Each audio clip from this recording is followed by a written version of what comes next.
नमस्कार मेरे प्यारे दोस्तों, मैं हूं लालता मिश्रा और आप सुन रहे हैं परमात्मा के गीत। इसमें आज मैं आप लोगों को रक्षाबंधन का त्यौहार क्यों मनाया जाता है और ये रक्षाबंधन का त्यौहार कब से मनाया जाने लगा मेरे प्यारे दोस्तों, मैं इसकी आज आप लोगों को संपूर्ण कथा सुनाने जा रहा हूं।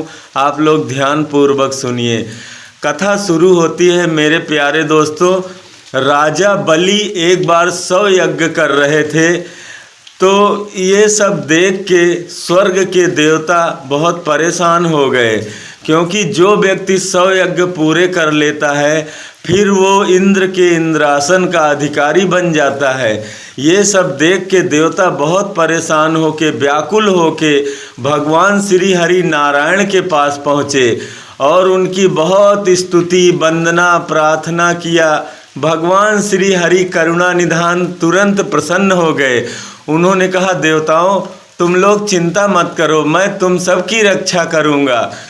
ये कह के भगवान देव माता अदिति के गर्भ से छोटे से बटुक ब्राह्मण के रूप में जन्म लेके और राजा बलि की यज्ञशाला में पहुंच गए। मेरे प्यारे दोस्तों, वहां पहुंच के उन्होंने राजा बलि से 3 पग भूमि मांगी थी। राजा बलि के गुरु ने उनको बहुत बहकाया, बहुत फुसलाया, बहुत मना किया, लेकिन राजा बलि ने समझ गए ये भगवान है, जो करुणा निधान भगवान तीनों लोकों के स्वामी हैं, वो हमारे घर मांगने के लिए आए हैं।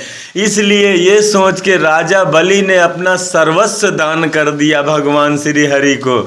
भैया भगवान ने 3 पग में उनका सब कुछ नाप लिया।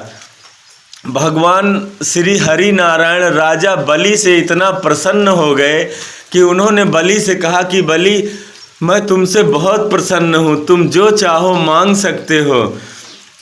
राजा बलि भगवान के बहुत बड़े भक्त थे, क्योंकि ये प्रहलाद के पौत्र हैं राजा बलि, तो उनके दादा परदादा भगवान श्री हरि के बहुत बड़े भक्त हुआ करते थे।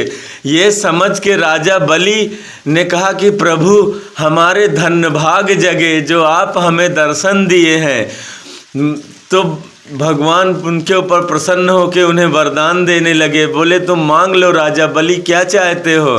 तब बलि ने कहा कि हे प्रभु, मैं ये चाहता हूँ कि आप 24 घंटे हमारे सामने खड़े रहें, मैं आपको देखता रहूँ। मैं जब अपने दरवाजे से निकलूँ तो आप हमारे दरवाजे पे हमें खड़े होकर दर्शन दे हमेशा।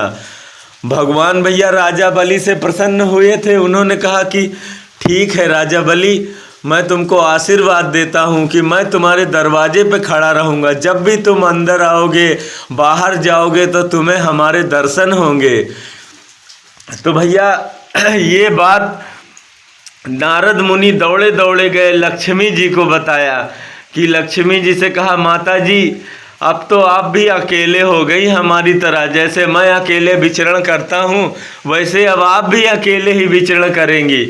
क्यों महाराज। तब भैया नारद मुनि ने माता लक्ष्मी को सारी कथा कह सुनाई भगवान श्री हरि नारायण की और राजा बलि की। ऐसे ऐसे करके प्रभु वहाँ पे गेट मैन बन के खड़े हुए हैं राजा बलि के यहाँ पाताल लोक में। तो माता लक्ष्मी ने कहा कि देव ऋषि अब मैं क्या करूँ, कैसे अपने पति को वहाँ से मुक्त कराऊँ। तब नारद मुनि ने बताया कि देवी राजा बलि के कोई बहन नहीं है। तब लक्ष्मी जी समझ गई कि ठीक है महर्षि, अब मैं समझ गई कि कैसे मुझे अपने पति को लाना है। तो भैया जिस मार्ग से राजा बलि जा रहे थे उसी मार्ग पे लक्ष्मी जी ने एक सुंदर स्त्री का रूप धारण करके रोना प्रारंभ कर दिया और बस वहीं जोर जोर से रोने लगी। उधर से राजा बलि जा रहे थे, जब उन्होंने देखा कि कोई स्त्री रो रही है तब उसके पास राजा बलि आए और हाथ जोड़ के पूछने लगे कि देवी आप कौन हो और यहाँ क्यों रो रही हो। तब लक्ष्मी जी ने हाथ जोड़ के कहा कि भैया क्या बताऊं, मेरे कोई भाई नहीं है इसलिए मैं रो रही हूँ। तो भैया राजा बलि ने कहा कि अरे देवी तुम क्यों चिंता करती हो, अब आज से मैं तुम्हारा धर्म का भाई हूँ, तुम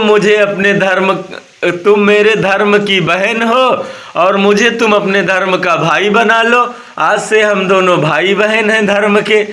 क्यों रो रही हो, मत रो, हमारे भी कोई बहन नहीं है। अगर तुम्हारा कोई भाई नहीं है तो हमारे भी कोई बहन नहीं है।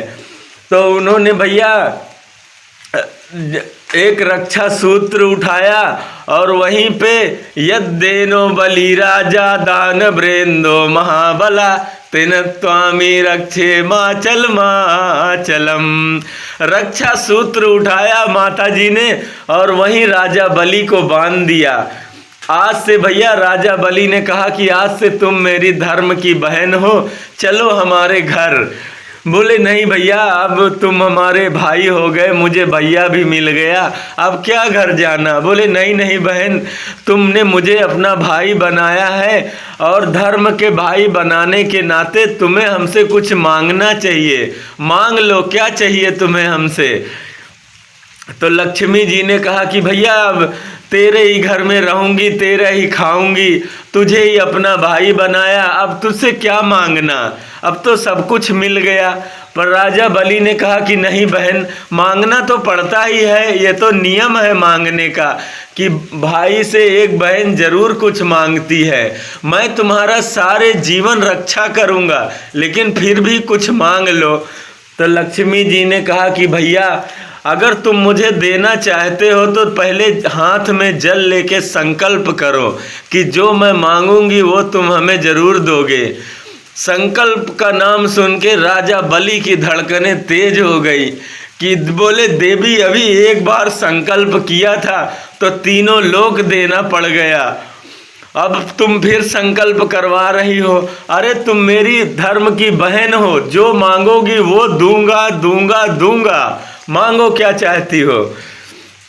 तो भैया देवी जी ने कहा कि भैया वैसे तो मेरे घर सब कुछ है तेरी कृपा से, पर एक पहरेदार नहीं है मेरे घर, एक द्वारपाल नहीं है, एक गेट कीपर नहीं है, यही दे दो मुझे। अब राजा बलि समझ गए, बोले सत्य बताओ देवी, तुम हमारा द्वारपाल मांगने वाली कौन हो, तुम अपना रूप दिखाओ मुझे, कौन हो तुम। तब भैया देवी जी अपने असली रूप में आ गई। राजा बलि ने देखा, बोले चले आओ वामन भगवान। वामन भगवान को बुला के और वामन भगवान का हाथ पकड़ के माता लक्ष्मी के हाथ में दान कर दिया राजा बलि ने। धन्य है राजा बलि। देखो ये तीनों लोकों के व्यक्ति किससे मांगते हैं, या तो लक्ष्मी से मांगते हैं या लक्ष्मीपति नारायण से मांगते हैं, पर धन्य राजा बलि जिन्होंने इन दोनों लोगों को दिया। जब त्रिलोकी नाथ ने मांगा तो उन्होंने तीनों लोकों का दान कर दिया त्रिलोकी नाथ को, और जब माता लक्ष्मी मांगने आई तो उनको त्रिलोकी नाथ का ही दान कर दिया। धन्य है राजा बलि, उनके दान की चर्चा चारों दिशाओं में गूंजती है, जिन्होंने लक्ष्मी नारायण को भी देने का गौरव प्राप्त किया।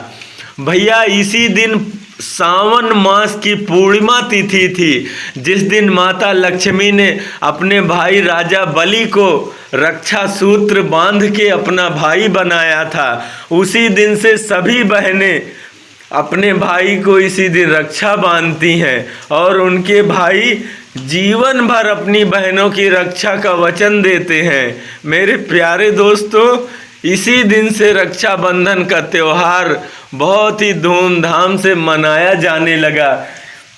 मेरे प्यारे दोस्तों, तो माता लक्ष्मी वामन भगवान को लेके अपने घर आ गई और इसी दिन से धूमधाम से चारों दिशाओं में, स्वर्ग में, पृथ्वी पे, पाताल लोक में, सभी लोकों में धूमधाम से भाई बहन के प्रति प्रेम व्यवहार प्रकट करने वाला ये मधुर संबंध भाई बहन का, रक्षाबंधन का त्यौहार इसी दिन मनाया जाने लगा।